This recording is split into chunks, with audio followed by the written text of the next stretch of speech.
주일 사부 예배를 하나님께 드리겠습니다.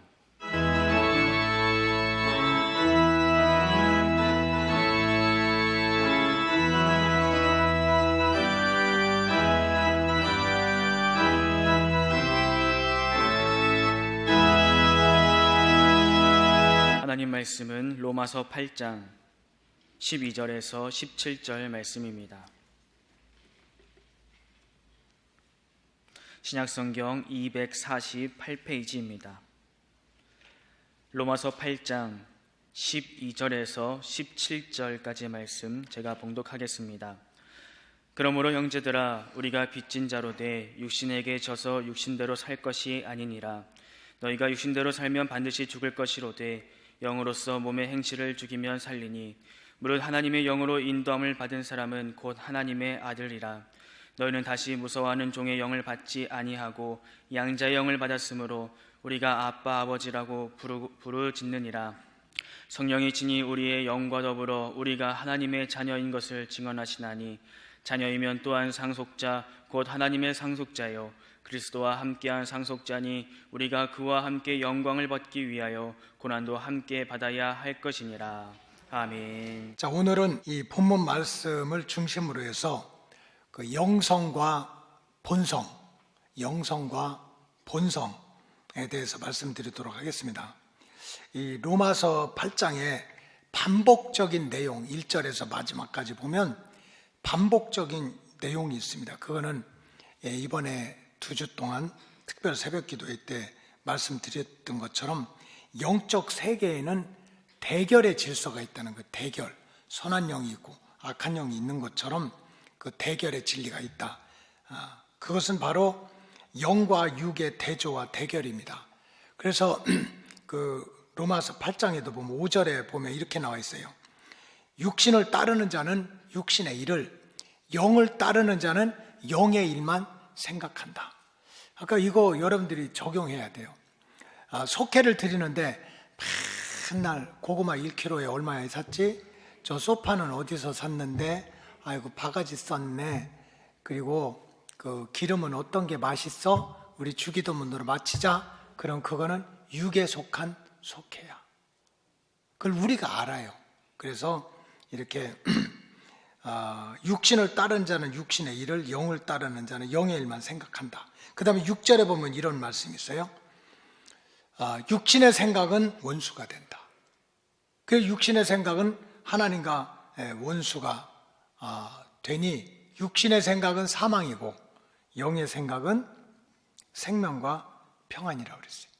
근데 7절에 보면은 이 영과 육이 더 선명하게 대결을 합니다. 자, 이제 보여주세요. 육신의 생각은 하나님과 원수가 된대. 여러분, 하나님이 우리의 구원자인데, 우리의 축복자인데, 우리의 인도자인데 하나님과 원수가 되면 우리 인생은 미래가 없는 거예요. 그리고 또 그 8절에 보면 이렇게 나와 있어요. 그 육신에 있는 자들은 하나님을 기쁘시게 할 수가 없다. 이런 말씀이에요. 그러니까 이게 무슨 말씀이냐면은 육신을 따라 생각하고 육신을 따라 살면 하나님과 원수가 되고 또 하나님을 기쁘시게 할 수가 없다. 그러니까 결론은 뭡니까? 쉽게 말해서 인생 망한다 소리야. 영혼의 미래가 닫힌다는 뜻입니다. 하나님이 구원자고 하나님이 축복자고 하나님이 전능자신데 하나님과 막 원수가 되고 또 하나님을 기쁘시게 안 하고 이러면 어떻게 은혜 받는 길이 열리겠어요? 어떻게 복을 받는 길이 열리겠느냐? 그건 결국 망하는 길이다. 이제 바울이 이런 얘기를 하는 거예요. 오늘 함께 읽은 본문 말씀 13절과 14절 말씀에 보면 이렇게 나왔습니다. 너희가 육신대로 살면 반드시 죽을 것이로되 영으로서 몸의 행실을 죽이면 산다. 이 계속 말씀드렸지만 우리 육체는 이 눈에 보이는 게 전부가 아니잖아요. 이 육체가 있지만 이 육체를 먹어라, 마셔라, 잠자라 이렇게 지시하는 혼이 있고 그런가 하면 하나님이 주신 영이 있는 거예요. 영. 근데 어떻게든지 자꾸 그 육체가 나를 지배하게 되면 죽고 하나님이 주신 영이 내 혼을, 내 마음, 내 생각, 내 감정 이거를 갖다 통치하고 지배해야 내 영도 육도 산다, 이런 얘기입니다. 정리해서 말씀드리면 사도 바울이 육신대로 살면 반드시 망한다는 거예요. 그러나 영으로서 살면 반드시 살 것이고, 또한 하나님의 아들이 되고 하나님의 자녀라는 그런 일컬음을 받게 된다. 하나님의 자녀가 되면 하나님이 책임져 주는 그 은혜를 누릴 수가 있다는 뜻입니다. 이 본문 말씀의 기초에서 오늘은 그 하나님이 주시는 영성과 내 육체 속에서 순간순간 역사하는 본성, 하늘의 영성과 육체의 본성에 대해서 말씀을 드리고자 합니다. 오늘 본문 13절에 보면 육신대로 산다, 이런 말씀이 있거든요. 육신대로 산다. 그 육신대로 산다고 하는 것은 다른 말로 하면 본성대로 산다는 뜻입니다. 육신대로 산다 하는 것은 뭐대로 산다고요? 본성대로 산다.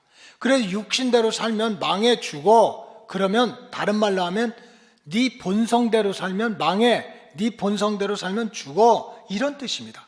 여러분, 본성이라고 하는 것은 무엇입니까? 이거는 인간의 내면 속에 들어있는 본질적인 성품이요, 우리가 때로는 잘 포장을 해요. 분장을 해, 위장을 하지만 내면 속에 들어있는 그 성품, 본질적인 성품을 성경에서는 본성이라고 그래요. 본성. 그런데 성경은 인간의 본성은 악하다는 거예요. 악하다. 인간의 본성은 타락되어 있다는 거예요. 특별히 아담과 하와의 타락 이후에 인간은 본질적으로 죄악 속에서 출생하기 때문에 인간은 본성적으로 악하다는 뜻입니다. 그래서 다윗도 고생도 많이 하고 복도 많이 받았지만, 다윗이 이 시편에서 자신에 대해서 고백을 하는데 자신의 출생이 죄악 중에서 출생했다라고 고백을 하고 있어요. 시편 51편 5절에 보면 내가 죄악 중에서 출생하였으므로 어머니가 죄 중에서 나를 잉태했다. 내가 죄악 중에서 출생했는데 알고 보니까 어머니도 죄 가운데서 나를 출생하고 죄 가운데서 태어났다는 거예요. 대대로 이걸 갖다 성경에서는 원죄라고 그래요. 그러니까 성경에서는 우리 인간의 내면에 본성이 있는데 아담과 하와의 타락 이후에 그 본성은 타락해 있고 그 본성은 악하다는 거예요. 그래서 사도 바울은 로마서 3장 9절에서 13절에 보면 길게 9절부터 18절에 보면 인간의 본성에 대해서 구약의 시편의 예를 들어가면서 인간의 본성을 격렬하게 고발을 해주고 있어요. 그것도 특별히 로마 교인들이 당대 최고의 엘리트들이야. 정치, 경제, 사회, 문화 세계적으로 성공한 사람은 로마로 가야 돼. 길은 로마로 통했어. 그러니까 얼마나 자존감이 세요. 얼마나 자기들이 대단하다고 생각하는 사람들이야. 그런 사람들한테 사도 바울이 편지를 써서 그래, 대단한 줄 알아, 성공한 줄 알아, 육신적으로 대단한 줄 알지만 여러분들의 본성은 다르다는 거예요. 본성. 그게 로마서 3장 9절에서 18절의 내용인데, 이런 내용이 그렇습니다. 유대인이나 헬라인이나 다 죄 아래에 있다. 의인은 하나도 없다. 로마 교인들한테. 지금 감옥에 갇히고 이런 게 아닙니다. 그때 당시에 최고의 엘리트들, 깨끗하고 성공하고 많이 배우고 그런 사람들한테 니네 다 죄인이라는 거예요. 의인은 하나도 없다. 깨닫는 자도 없고 하나님을 찾는 자도 없다. 자기 마음대로 산다는 거예요. 자기 마음대로. 그리고 다 치우쳐서, 치우친다는 거 휩쓸리는 거예요. 이리 휩쓸리고 저리 휩쓸려가지고 생각이 악하다는 거예요. 그러니까 인간이 화장하고 분장한다고 본성이 숨겨지는 게 아니라는 거예요. 아무리 화장하고 분장해도 이 속사람 속에서, 내면 세계 속에서 악하고 타락한 본성이 막 서로 역사한다는 거예요. 그리고 그 혀로는 속임을 일삼고 세상에 보라는 거예요. 참새가 거짓말하나? 두루미가 거짓말하나? 다 철새들이 때가 되면 왔다가, 요즘에는 또 안 좋은 바이러스를 놓고 가서 안 왔으면 하지만 거짓말을 안 해. 하나님이 창조하신 생물체 중에서 제일 거짓말을 많이 하는 게 인간이래. 인간 중에서도 바로 누구요? 그 이상은 얘기 안 하겠어요.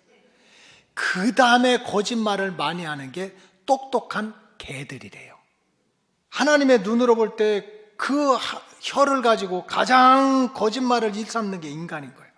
그 입술에서 독사의 독이 나가고 찬양이 나가고 감사가 나가는데도 부족한데 저주와 악독이 가득한 게 인간인 거예요. 근데 보면 그것이 바로 본성에서 나온다는 거예요. 본성에서. 그 발은 피를 흘리는데 빠르다. 좋은 일을 하고 선한 일을 하고 도와주는 일을 해도 부족한데 쓰러뜨리고 넘어뜨리고 피를 흘리는데 발바닥에서 땀나는 게 인간이라는 거예요. 파멸과 고생이 그 앞에 있고 평강의 길을 어리석게 잃어버리는 게 인간이다. 그러니 이런 인간이 본성이 이런데 그 본성을 따라 살면 어떻게 되겠느냐? 본성을 따라 살면 하나님과 원수가 되고 하나님 대적하고 결국은 죄짓고 망하는 길로 달려가니까 그게 죽음 아니냐. 그러니 정말 지혜가 있는 사람은 본성을 따라 살면 안 된다. 오늘 저녁에 말씀을 드리겠지만 바울은 나름대로 굉장히 의롭게 살려고 노력하지 않았습니까? 그 부모 때부터 단지 8일 만에 우리 아들 깨끗하게 살게 해야 돼. 8일 만에 할례 받게 하고 어릴 때부터 제일 좋은 학교 보내가지고 율법을 제일 잘 공부하게 시킨 게 공부를 한 게 바로 바울이 어렸을 때 그렇게 지냈습니다. 그리고 바울은 율법을 알려고 배운 게 아니라 율법을 행하려고 배웠어요. 이게 엄청난 차이입니다. 알려고 배우는 건 지식으로 끝나지만 행하려고 배우는 거는요, 그거는 바로 그 행함을 통해서 의로워질 수 있다는 생각을 가진 거예요. 바울이 열심히 율법을 공부하고 성경책을 눈에 빠지게 읽은 이유가, 배운 이유가 나 지식으로 배운 게 아니야. 이거를 행해서 내가 의롭게 되고 의로우니까 나는 공로가 있고 그것 때문에 바울이 열심을 냈던 거예요. 아까 율법의 눈으로 보면 바울은 다른 사람보다 엄청나게 의로운 거야. 깨끗한 거야. 왜? 율법을 하나하나 지키니까. 그래서 빌립보서 3장 6절에 보니까 바울이 자기가 봐도 율법으로는 흠이 없대요. 여러분, 교만하기도 하지만 그런 말 쉽게 할 수 있어요? 여기 하나님의 말씀이 있는데 이 하나님의 말씀의 거울을 딱 볼 때 역시 나는 이 하나님의 말씀을 잘 지켜서 흠도 티도 없는 사람이야, 이렇게 말할 수 있겠어요? 바울은 정말 대단한 사람인 거예요. 자기가 봐도 남이 봐도 흠도 티도 없는 사람입니다. 그럼에도 불구하고 이 사울이 변화되기 전에 이 사울이 어느 순간에 그리스도인들을 핍박할 때의 모습을 보니까 바울이 그렇게 흠도 티도 없는 의인은 한순간에 바람처럼 안개처럼 사라져버렸어요. 그리고 얼마나 무섭고 험한 본성이 악하게 역사하는지, 숨겨져 있던 본성, 자기 의 속에 감춰져 있던 본성이 한순간에 튀어나오게 되니까 스데반이라고 하는 집사를 죽이는데 어떻게 죽입니까? 사도행전 7장 57절에 보니까 그들이 큰 소리를 지르고 귀를 막고 일제히 그에게 달려들게 하고 58절에 보니까 성 밖으로 내치고 돌로 치고 증인들이 옷을 벗어서 사울이라 하는 청년 앞에다 갖다 놨다. 완전히 사울 속 안에 들어있던 이 본성이 튀어나오니까 큰 소리치고 아나 무인이고 달려들고 성 밖으로 내치고 돌을 던져서 죽을 때까지 하는 일을 만들었던 게 사울이에요. 그 흠도 티도 없던 의로움은 한순간에 안개처럼 사라졌어. 결국 사울은 자기 속 안에 그런 무서운 본성이 있다는 것을 깨닫고 그걸 실천을 한 거예요. 이게 인간의 본성이야. 그리고 사도행전 9장 1절에 보니까 사울이 주의 백성들을 결박하기 위해서 위협과 살기가 등등했다. 위협은요, 협박이야. 살기는 죽이겠다는 거예요. 이 사울이 얼마나 의롭게, 얼마나 흠도 티도 없게 자기가 봐가지고 나는 정말 흠도 티도 없는 사람이야. 빌립보서 3장 6절 보세요. 나는 율법으로는 그저 흠이 없는 사람이래. 그런데도 어느 순간에 본성이 튀어나오니까 큰 소리치고 아나 무인이고 달려들고 성 밖으로 내치고 돌로 사람이 죽을 때까지 던지고 그 다음에 자기 의를 행하겠다고 위협과 살기로 등등 했던 게 자기 자신의 본성인 것을 깨달았어요. 만약에 사울이 이런 본성을 계속 따라서 살았다면 평생 하는 일이 다른 사람 죽이고 자기도 죽는 죄인 중에 괴수로 끝났을 겁니다. 그래서 사울은 변화받은 다음에 육신을 따라 살면 죽는다, 본성을 따라 살면 안 된다, 이런 글을 로마서 8장에 남기고 있는 거예요. 그렇다면 그 본성이 그렇게 험하고 악하고 무서운 것이라면 우리가 거기에 붙들려 살면 정말 은혜가 막히고 영이 죽는 길이 생긴다면 그렇다면 영성이라는 게 뭔가? 영성. 그것도 위로부터 내려오는 영성이라는 게 뭔가? 그것은 창조주 하나님과 내면적으로 비밀리에 교통하면서 얻어지는, 이게 굉장히 중요합니다.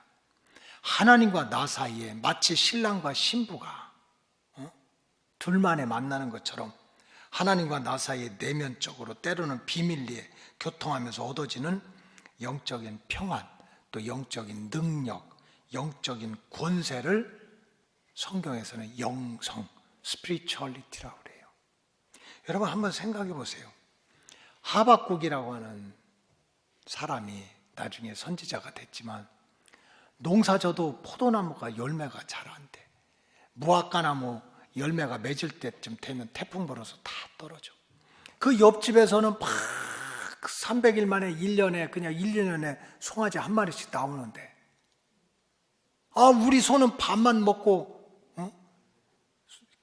그 여물만 축내고 못 내니 얼마나 힘들고 어려워요. 근데도 하박국 선지자가 좋대, 감사하대, 내가 하나님을 찬양하면서 살겠대, 사슴이 뛰듯이 막 뛰어다니면서 살겠대. 여러분 사슴이 들판에서 뛰는 거 봤어요? 그렇게 뛰겠다고 하는 게 본성입니까? 본성으로는 안 되는 거예요. 영성이 살아있는 거예요.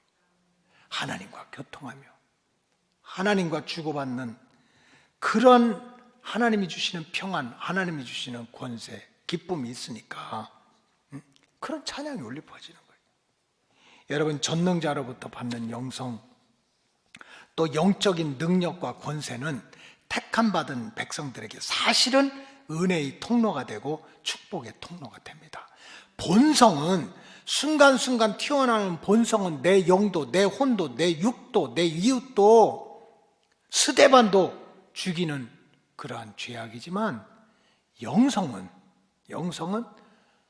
나를 은혜받게 하고 나에게 복을 받게 하는 축복의 통로라는 거예요. 여러분 구약시대 다니엘이 그 젊은 나이에 바벨론의 포로로 잡혀갔습니다. 그런데도 그 젊은 애가 이제 16, 17밖에 안 되는 애가 내가 뜻을 정할 거야, 아무리 바벨론 왕이 보암직하고 먹음직한 산의 진미를 줘도 나는 율법에 먹지 말라는 건 안 먹을 거야 하고 그 음식 하나 먹는 것 같이 철저하게 지켰다고 하는 것이 본성으로 가능합니까? 육체의 본성으로 얼마나 억울할 거예요. 내가 잘못한 게 뭐 있어? 나는 어린 나이인데 왕이 잘못했고 정치를 잘못했고 군인들이 잘못했고 성을 못 지켜가지고 내가 부모 떠나서 이렇게 고생하고 언제 죽을지도 모르고 본성으로 말하면 불안하기 짝이 없어. 그런데도 이방의 왕이 주는 산의 진미까지도 먹지도 않으면서 나중에는 그냥 이 바벨론 신에게 절하지 않으면 굶주린 사적일 속에 집어넣는다고 그래도 그 눈 하나 까딱하지 않고 창문을 열고 예루살렘을 향해서 하루에 3번씩 기도할 수 있는 그런 일들이 본성으로 가능하냐는 거예요. 본성으로 죽을 수 있는데. 영성입니다. 어린 나이지만 하나님과 깊게 교제하면서 하나님이 주시는 뭔가 희망이 있는 거야. 하나님이 주시는 무슨 내적인 평안이 있는 거지. 하나님이 주시는 어떤 능력이 있어요. 이거를 영성이라고 그래요. 영성이 있었기 때문에 그 어린 다니엘이 그 환난과 시험과 핍박과 세상과 마귀도 다 이길 수 있었던 거예요. 여러분 사도행전 3장에 보면 이 베드로가 엄청난 기적을 행하고 있습니다. 사도행전 3장 6절에 보니까 세상에 40년 동안 성전 앞에서 직업은 거지야. 그러니 얼마나 추리해요. 몸은 병들었어. 일어나지도 못해. 그래서 그냥 근심하고 얻어먹기 원하는 안진뱅이한테 이 베드로가 뭐라고 그럽니까? 은과 금은 내게 없다. 그러나 나는 뭔가 가지고 있는 게 따로 있어. 그게 바로 나사렛 예수인데 예수의 이름으로 일어나라 선포를 했습니다. 그랬더니 세상에 40년 동안 안진뱅이였던 그 귀신이 병마가 예수 이름으로 물러간 거예요. 물러간 거야. 여러분 이것이 베드로의 본성으로 되겠느냐고요. 베드로의 본성은 거칠고 무지하고 자랑할 것 없던 사람입니다. 얼마나 잘난 척을 했는지. 다른 사람은 다 주를 떠나더라도 나는 절대로 주를 떠나지 않겠다고 큰 소리 쳤던 사람이 베드로의 본성이야. 본성. 그러다 예수님 배반하고 도망갔잖아요. 이렇게 거칠고 무지하고 자랑할 것 없었던 사람이었지만 어떻게 어느 순간에 귀신을 쫓아내고 병자를 쫓아내고 그냥 하루에 설교를 하는데 세상에 그냥 베드로가 하루에 설교하니까 3,000명이 회개를 했대. 이런 하나님의 구원 역사가 어떻게 일어났습니까? 이건 절대로 베드로의 본성이 아닙니다. 어느 순간에 베드로의 영성이 살아난 거예요. 그 영성 위에 하나님이 기름을 부어 주어셔서 병자가 병마를 쫓을 때는 쫓고 죄를 쫓을 때는 쫓고 마귀를 쫓을 때는 쫓을 수 있는 구원 역사는 하나님이 이루어 주신 거예요. 그렇기 때문에 참 성도는 본성이 아니라 영성을 따라서 살아야 됩니다. 여러분 신앙생활을 이 영성은 정말 하나님과 나 사이 비밀입니다. 이 믿음 생활을 변화받기 전에 사울처럼 변화받기 전에 이 베드로처럼 하면 안 돼요. 영성은 진짜 하나님과 나 사이야. 베드로가 얼마나 자기가 믿음이 좋다고 난리를 쳤습니까? 사람들 앞에서 예수님 앞에서 다른 사람이 다 주를 떠나도 난 안 떠나. 주님이 죽는 자리까지 같이 가서 꼬꼬댁 닭소리 하나에 그냥 배반자가 되고 말았어요. 영성은 그런 데서 오는 게 아니에요. 여러분 진짜 하나님 만나시기 바랍니다. 신랑과 신부 사이에 남이 끼면 안 되잖아. 나와 주님 사이에 만나고 교통하고 울고 얘기하는 교제를 통해서 하나님이 우리 영성을 살려주는 거예요. 그렇다면 참 성도는 본성에 붙들리지 않고 영성을 따라 살려면 우리가 어떤 믿음의 훈련을 해야 되는가? 그래야 하나님이 주시는 영성을 받아가지고 진짜 세상도 이기고 죄도 이기고 마귀도 이기고 그러면서 구원의 완성을 이루어야 될 거 아닙니까? 저와 여러분들은 다 약속을 받은 자입니다. 자, 예수 믿었지? 죄사함 받았어. 하나님의 자녀가 됐어. 그럼 예수 다시 오실 때 너희들 들림 받을 거야. 환난 겪지 않아. 걱정하지 마. 지금 겪는 환난은 큰 환난이라고 그랬어요? 작은 환난이라고 그랬어요? 작은 환난. 마지막 진짜 환난은 대환난이야. 걱정하지 마. 다 들림 받아. 이기게 해줄게. 그리고 에덴 동산의 천년을 메시아 왕국에서 해줄게. 이게 다 약속이야, 약속. 아직 받은 건 없어. 근데 그 약속을 우리가 온전히 하나님이 정해 놓은 때 누리려면 본성을 따라 살면 안 된다는 거예요. 영성을 따라 살아야 되는데.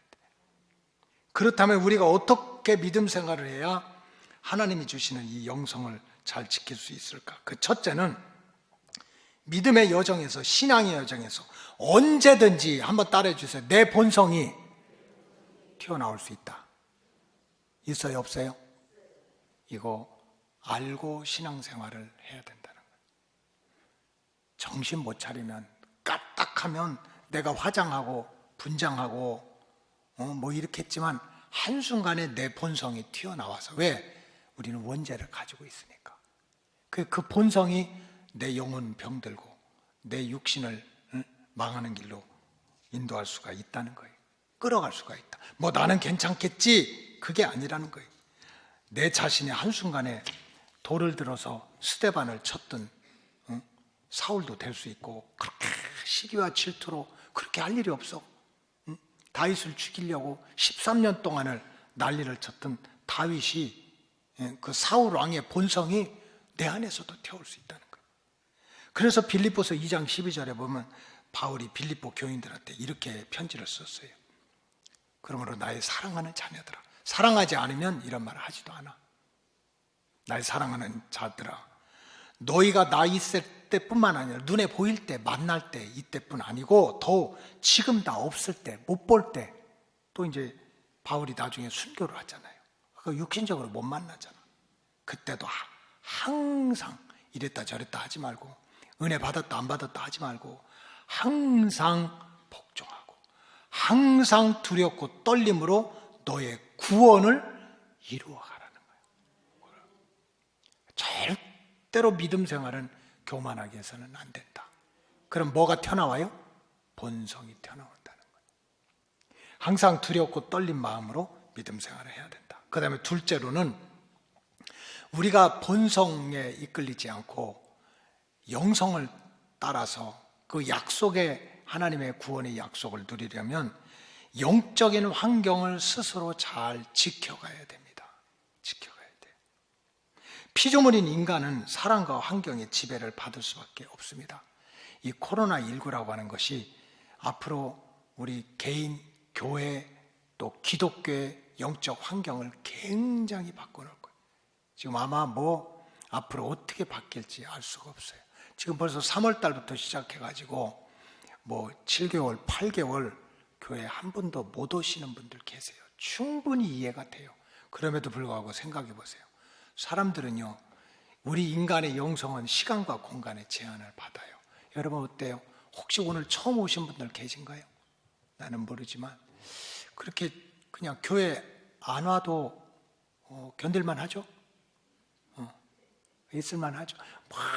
뭐 교회 하루 막 주일 범하면 안 돼, 막 안식일 범하면 안 돼, 주님 만나야지, 이런 것도 그냥 몇 달 안 만나 보니까 견딜만 하죠? 여러분, 이게 인간이에요. 인간은 환경과 사람한테 지배를 받는 거예요. 여러분, 기도 많이 하는 사람 옆에서 신실하게 믿음 생활하는 사람 옆에 있으면 나도 그렇게 돼요. 근데 입만 벌리면 원망하고 불평하고 비방하고 이런 환경에 붙들려 있으면 자기도 모르게 원망과 불평의 불마귀가 내 영혼을 태워버려요. 그래서 사람이 중요하고 환경이 중요한 거예요. 제가 목회 벌써 한 30여 년 이상을 했잖아요. 다 보면 성경 말씀이 틀려서 뭐 설교 말씀이 은혜가 안 돼서, 설교는 원래 은혜가 되는 거야. 왜 아멘 안 해요? 내가 딴 얘기예요? 하나님 말씀을 전하든 잘 전하든 못 전하든 말씀은 생명의 양식이야. 아까 내가 은혜 받기로 작정하면 우리 목사님은 참 혀도 짧으셔. 그것도 은혜가 돼. 은혜가 되려면 되는 거예요. 문제는 뭡니까? 여러 환경이 있는 거예요. 내 마음밭이 막 가시덩굴일 수도 있고, 사람 잘못 만날 수도 있고, 그저 맨날 보는 책이 기독교 그냥 비판하는 책만 볼 수도 있고, 그냥 교회 와서 기도하라니까 그저 연속곡 주인공만 살려달라고 막 기도하고 있다니까. 이게 환경이에요, 환경. 그러니까 영에 속하지를 못하는 거예요, 속하지 못해. 여러분, 이스라엘 그 사울 왕이 얼마나 못된 왕입니까? 남도 아니잖아. 자기 딸의 남편이잖아. 우리 사이가 얼마나 이쁜데. 근데 그걸 죽이려고 그래? 죽이려고. 창 던지고 돌 던지고 자격 보내고. 근데 사무엘상 19장 24절에 보니까 이런 말씀이 있어요. 그가 또 그의 옷을 벗고, 나 이런 역사가 있었으면 좋겠어요. 이게 뭡니까? 옷을 벗었다는 그 히브리어 원어는 불을 받았다는 거야. 불. 옛날에는 정말 이 성령의 기름 부음이 있었어요. 막 속해 들이다가도 막 불 받아가지고, 금요 기도에도 불 받아가지고, 우리 금요 기도회가 그렇게 됐으면 좋겠어. 그냥 나야 뜨겁다 그래가지고 그냥 외투도 좀 벗어놓고 그렇게 막 불 받고. 지금 사울왕이 그렇게 된 거야. 그렇게 된 거야. 그냥 이 추운데도 와서 그냥 한숨 자고 가. 이게 불이 뭔지를 몰라. 근데 그렇게 못됐던 사울왕이요, 보니까 막 옷을 벗었어. 막 불을 받아가지고 사무엘 앞에서 예언을 했어. 선지자 앞에서 예언을 했다는 것은 막 은혜 받은 말씀을 막 주고받았고, 하루 밤낮으로 벗은 몸으로 누워 있었다. 밤낮으로 막 성령 받고 은혜 받고 철야 기도를 했다는 거예요, 같이. 그래서 속담에 이르기를 사울도 선지자 중에 있느냐, 요즘 말로 여기서 야 사울도 신학교 가겠는데, 이런 얘기를 했다는 거예요. 은혜 받아가지고. 여러분, 어떻게 이런 일이 가능했습니까? 그럼 바로 사울이 어느 순간에 그렇게 못되고 본성에 붙들려가지고 그렇게 악하고 험하고 살던 사울이 어느 순간에 거룩한 환경, 믿음의 환경, 하늘의 불이 임하는 환경을 만난 거예요. 라마라옅에서 사무엘 선지자가 생도들, 앞으로 이제 막 선지자가 되고 예언자가 될 생도들을 산꼭대기에 올라와서 우리 금식해야 된다, 기도해야 된다, 하늘문이 열려야 된다, 기도하자 하는 그 하늘 문이 열리고 은혜가 임하고 불이 쏟아지는 자리에서 격불이라도 쬐니까 사울도 불을 받더라는 거예요. 여러분, 영적인 환경입니다. 여러분들이 은혜 받는 환경 지키시기 바랍니다. 내가 말씀과 기도로 은혜 받는 환경을 내가 안 지키면 다른 사람이 지켜줄 수가 없어요. 은혜 받는 환경 지켜야 내 본성은 들어가고 영성이 회복되는 거예요. 마지막으로 본성이 아니라 영성을 따라 사는 주의 백성이 돼서 하나님의 약속을 귀로만 듣는 게 아니라 완전히 약속을 몸으로 또 영혼으로 체험하는 복을 받으려면 영적인 분별력이 있어야 돼요. 분별력. 오늘 본문 14절에 보면 이렇게 나왔습니다. 무릇 하나님의 영으로 인도함을 받는 사람은 곧 하나님의 아들이라. 이거 굉장히 사실은 엄격한 말씀입니다. 하나님의 영으로 인도함을 받아야 돼. 하나님의 영으로 인도함을 받아야 내 새끼야, 이 소리야. 그러면 하나님의 영의 인도함을 받지 못한다면 하나님의 자녀가 아니라는 거예요. 하나님 책임 안 진다는 거예요. 하나님 보장 아니라는 거예요. 왜? 내 자녀가 아니니까. 이게 뭡니까? 하나님의 영으로 인도함을 받아야 하나님이 책임져 주는 영혼의 미래를 살아갈 수가 있다. 만약 하나님의 영으로 인도함을 받지 못한다면 자기 속 안에 있는 본성의 지배를 받아서 그냥 자기 혼, 자기 생각, 자기 지식, 자기 감정, 자기 결심 혼 따라가다가 그 인본주의로 살다 마는 거고, 하나님의 영으로 인도함을 받지 못하면 결국은 영적인 실체, 마귀 사탄한테 끌려다니다 종노릇하다가 영원한 불기둥 속에 들어갈 수밖에 없다는 거예요. 그래서 참 성도는 내가 영을 따라 살다가 구원의 완성을 이루기 위해서는 분별력이 있어야 된다는 거예요. 많은 사람들이 영적인 무지와 착각 속에 살아가고 있는 게 너무 많다는 거예요. 마귀 사탄의 종로를 타고 있는데도 나는 지금 하나님의 영의 이끌림을 받고 있다고 생각하는 사람도 있다는 거예요. 이제는 이거는 하나님이 주신 영은 잠들어 있고 병들어 있고 그냥 숨도 안 쉬고 있는데 자기 속 안에 있는 혼, 이게 자아, 본성, 이것의 이끌림을 받으면서 이것이 바로 하나님의 영인 줄 알고 끌려다니는 영혼들이 너무 많다는 거예요. 그래서 가장 중요한 일은 영적인 분별력이 있어야 된다. 요한일서 4장 1절에 보면 이렇게 나왔어요. 사랑하는 자들아, 사랑하니까 얘기하는 거지.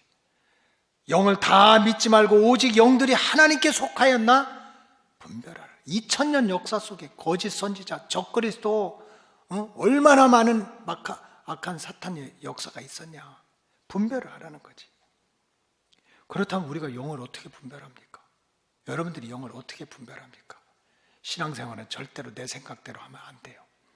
예수님이 이 땅을 떠날 때 우리 인간이 얼마나 연약하고 변하고 다 잃어버리고 그럴 줄 알고 성령을 보내서 내가 가르친 거 생각나게 할게, 기억나게 할게, 그리고 또 기도가 안 될 때 말할 수 없는 탄식으로 기도까지 도와줄게 약속하신 것처럼 성경에 보면 하나님께서 성경에 자기 백성을 지키기 위해서, 그 영성을 지키기 위해서, 영적인 생명을 지키기 위해서 우리 몸으로 구체적으로 따를 수 있는 두 가지 길을 내줬습니다. 그 성경이 첫째가 바로 제단 신앙과 또 하나는 목자 신앙입니다. 영이신 하나님을 그냥 나랑 집통하면 되지 왜 하나님은 시대마다 구원의 방주를 세우셨어요? 초대교회 때는 이런 거 없었습니다. 집에서 집으로, 도시에서 도시로. 기독교 박해가 있으니까 십자가 하나 못 붙이고 카타콤, 지금도 터키나 소아시아 지역에 가면 굴 파놓고 옛날에 예수 믿었던, 그게 구원의 방주야. 뭐 피아노가 있습니까? 의자가 있습니까? 그게 시대마다 구원의 방주를 세워주시고, 그 다음에 시대마다 영원한 목자는 장은 예수님이지만 그분은 알파와 오메가가 돼서 영원히 계신 분이고 다시 오실 분이지만 우리는 한 세대를 사는 거예요. 원 제너레이션. 한 세대를 120년을 살아가는 세대를 위해서는 때마다 하나님이 또 자기 목자를 세우는 거예요. 그래서 그 하나님이 주신 제단에서 자기 목자의 인도함을 받아서 푸른 초장과 물가로 인도함을 받고 사망의 음침한 골짜기를 다닐 때는 해를 받지 않도록 목자가 지팡이와 막대기로 악한 영은 물리치고 연약할 때는 지팡이로 의지하게 하고 하는 제단신앙과 목자신앙을 통해 가지고 하나님은 자기 백성들의 영성을 보호하기를 원하시는 거예요. 이게 성경의 방법이에요. 특별히 이제 새해부터는 여러분 이 구원의 방주라고 하는 것이 지금 우리가 생각하는 이 교회라는 틀을 생각하면 안 돼요. 앞으로 어떻게 바뀔지 몰라요. 뭐 중국에서 십자가 붙인 데 다 불타고, 뭐 러시아에서는 아예 기독교는 십자가도 못 붙이게 이렇게 하고, 그래도 그 모임이 있잖아요. 그래서 사실은 우리가 이 전염병 하나 가지고도 이런 위기가 와요. 지금 뭐 조금 사이즈가 되는 교회는 50% 40%도 안 와. 못 와. 그럼 어떻게 우리가 이 신앙의 대화 복음을 지켜가느냐? 다른 길이 없어요. 작은 목자를 키워야 돼요. 그게 바로 하우스 처치, 가정교회 지도자를 훈련해야 돼요. 지금 막 초대교회 시대에 무슨 신학교 만들어서 나온 사람들이 복음을 전했습니까? 신앙의 유산을 물려줬습니까? 카타콤에서 중국 공산혁명 시대에 뭐 그렇게 믿음을 지키고 했던 것들이 다 다른 게 아니에요. 훈련받은 사람들이 뭐 성전문이 닫히고 환경이 바뀌고 이럴 때 그 복음을 가지고 정말 집에서 집으로, 도시에서 도시로, 마을에서 마을로 복음을 지킨 훈련된 사명자들이 있었어요. 눈에 보이는 방주가 전부가 아니라는 소리예요. 그래서 그 우리의 목자장이신 주님이 있지만 또 제단에 세우신 목자가 또 이렇게 안 될 때도 있다고 하는 거예요. 그런 때는 누가 해야 돼요? 내가 정말 작은 목자가 돼서 이 복음을 지켜가는 게 하나님께서 택함 받은 백성들의 영성과 영혼을 지켜가는 방법입니다. 그래서 주님 가까이 오실 때가 되면 이제 점점 환난의 시대는 다가올 것입니다. 그럼에도 불구하고 주님이 다시 오신다는 것은 우리 로고스 가족들에게는 축복인 줄로 믿습니다. 그래서 절대로 육체의 본성을 따르지 말고 제단신앙과 목자신앙으로 무장해서 하나님이 주시는 영성으로 구원의 완성을 이루시기를 주님의 이름으로 축복합니다. 기도하겠습니다. 하나님 감사합니다. 육신의 생각은 사망이요 영의 생각은 생명과 평안이라고 그랬습니다. 육신의 생각은 하나님과 원수가 된다고 그랬습니다. 너희가 육신대로 살면 반드시 죽을 것이로되 영으로서 몸의 행실을 죽이면 살리라고 말씀하셨습니다. 말씀을 배웠습니다. 깨닫게 하시고 우리 로고스 오이코스 가족들 본성을 주의 이름으로 결박하게 하시고 하늘이 주는 영성으로 새 힘을 얻어 세상도 죄도 마귀도 물리칠 수 있는 구원의 완성자들이 되게 하여 주시옵소서. 축복하오며 예수님의 이름으로 기도하옵나이다. 아멘.